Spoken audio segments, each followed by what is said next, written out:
Welcome back to the Lost Journeys. This analysis will be in 3 parts. The first part of this analysis will be here on the south part of the island with the midsection survivors, going back to the hatch and the caves. The second part will be a theory part, Walt's journey, and then the third will be in the ocean with the survivors of the raft. We revisit the caves for the last time until the final season. You gotta be careful with it, you know, it's the Virgin Mary. She's holy. Didn't realize you were so religious.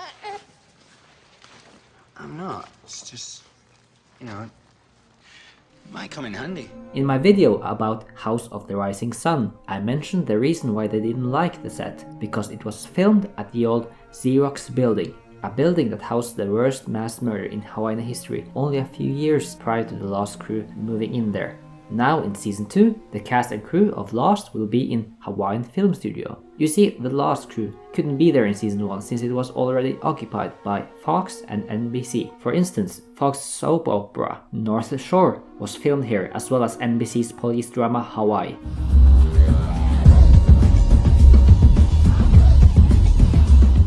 Luckily they got cancelled pretty quickly. Now Lost moved in and this is where they built the Swan Station. After Kate is lowered down, Desmond knocks her out and brings her to the computer dome. Kate.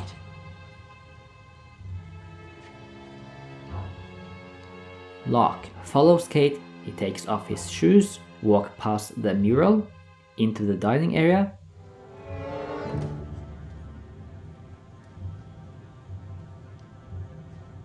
and then in here where he finds Kate, they meet Desmond. Desmond takes them captive when he realizes they are not his replacements, and gets Locke to tie Kate up and put her in the pantry.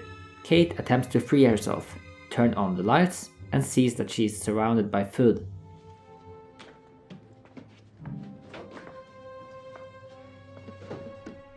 She climbs up and goes through the vents while Locke is explaining the situation to Desmond. So the wall's still out there? As far as I know. You can already spot a lot of lava rocks in the ceiling, meaning that the lava rock areas span wider than anticipated on show, as I illustrated in my video on numbers in season 1. A buzzer begins to sound. Desmond orders Locke up, takes him to a computer and tells him to enter the numbers and to press execute. Then the buzzing stops and the timer resets to 108. Jack shouts for Kate and Locke. Desmond brings Locke to the dining area. He observes Jack through the mirror scope he has set up. Jack goes through the hallway. The events from the previous episode is seen again. Your doctor has a gun, brother. Move.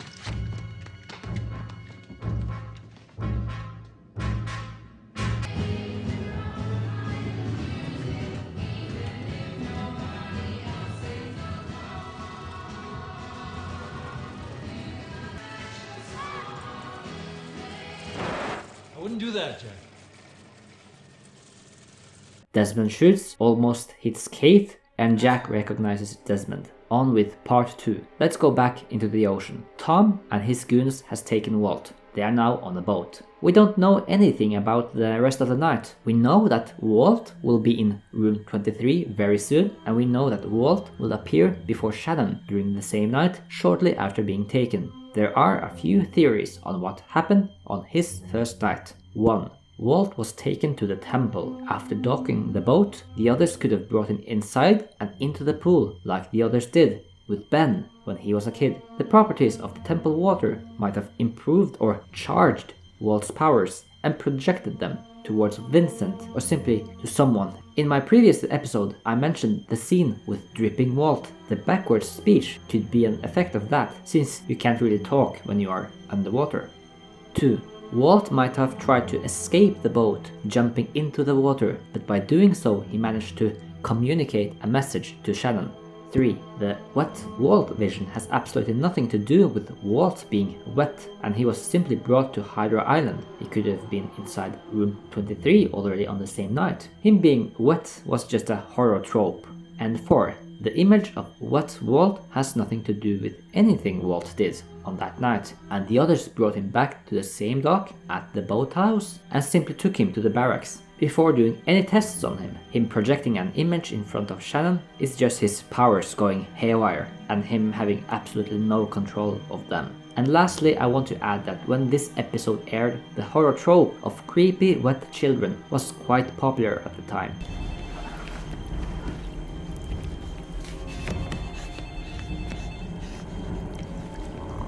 The Ring franchise, like the Japanese film and the American remake Dark Water with its original Japanese film and the 2005 American remake, and by this time we even had 5 The Grudge movies, all released in the first half of the 2000s. This popular trend could be a big influence in this scene, in an episode that solely takes place during the night, and creepy children is a staple of horror movies. I see dead people.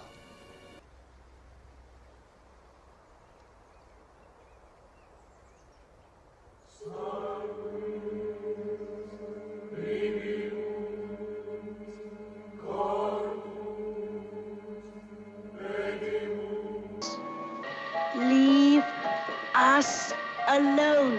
We know that Walt will at some point be placed in room 23, as evident from the mobisode. He'll take tests and see the others without their hillbilly attire, but we've got to fill in the blanks ourselves. Personally, I like both the temple theory and the room 23 theory. In my previous episode, I mentioned the similarities with The Shining. Just like Walt, Danny had a terrible time in a frightening room. It wasn't room 23, like in Lost, but room 237. The film is clouded in ambiguity and multiple layers. The Overlook Hotel in the film has a mind of its own, with a past that haunts the main characters. The film is one of many works of fiction that the writers took inspiration from. The next time we'll see Walt will be in yet another creepy fashion, appearing in front of Shannon 4 episodes from now.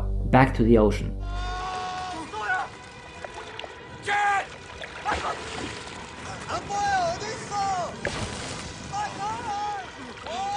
Sawyer pulls a drowning Michael out of the water and gives him CPR. Sawyer shouts for Jin. Michael blames him and a shark hits the raft. Sawyer swims to another piece of raft and pulls the bullet out of his shoulder.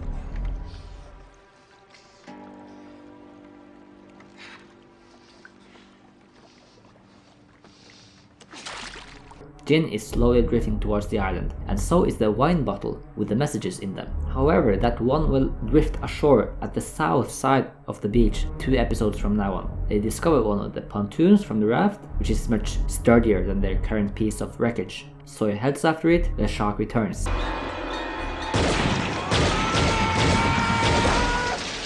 We will learn in season 3 that this shark originated from an aquarium from Hydra Island. These things for what? Sharks? Dolphins, too. It even has a nickname. Wow, I'm much more comfortable talking about the Dharma shark. And I think, are we going to see it again? Sure. One of the things that we learned this year is that the Hydra was a station that would be routinely flooded so that they could bring in sharks and dolphins and do experiments on them. So, and we will reveal here in a podcast exclusive, the Dharma shark does in fact have a name, and his name is Jim. No, I thought it was Ezra. It is? Oh, you're okay. It's Ezra James. Yeah. Ezra James Sharkington.